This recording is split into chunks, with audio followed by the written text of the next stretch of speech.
Inusisa rin kanina sa Senado yung mga kayamanan ni Janet Lim Napoles. Kabilang na doon ang napaulat noon na mahigit 20 niyang bahay at lupa at 30 sasakyan.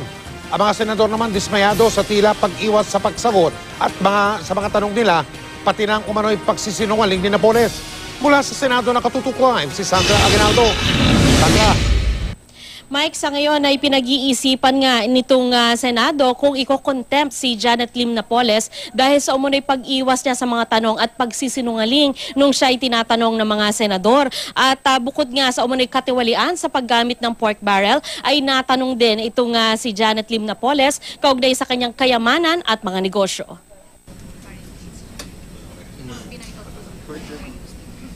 Sa pagdinig ng Senado kanina, inulan ng tanong si Janet Lim Napoles tungkol sa kanyang kayamanan at mga negosyo. Dati nang sinabi ni Napoles na bukod sa kumpanyang JLN Corporation, meron silang coal mining business at real estate business sa Indonesia. Pero maingat sumagot si Napoles sa tanong ng mga senador. How would you consider yourself? Average middle class, upper middle class, mayaman?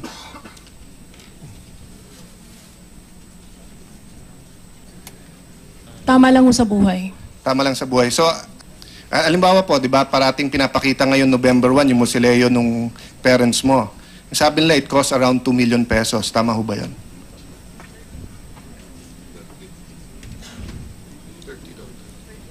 Hindi ko po alam. It costs around 30 million pesos daw. 2 million daw yung lote pa lang. Kasi parang bahay, di ba? May aircon, may...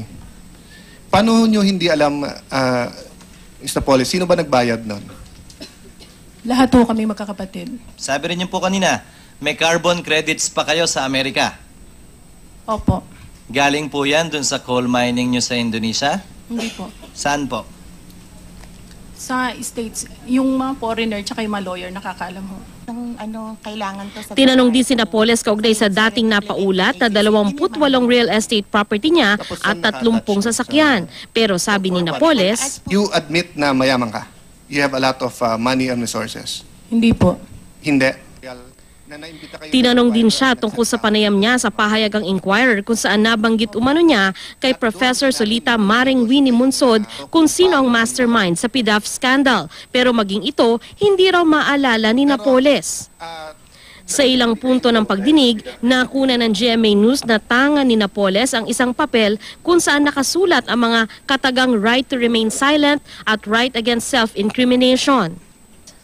Ayon sa isa sa kanyang mga abogado, dala ni Napoles ang papel na ito pagdating niya sa Senado. Sa kabila ng tila paiwas na sagot ni Napoles sa ilang tanong ng mga senador, naniniwala naman si Senador Alan Peter Cayetano na mahalaga ang pagharap ni Napoles sa pagdinig.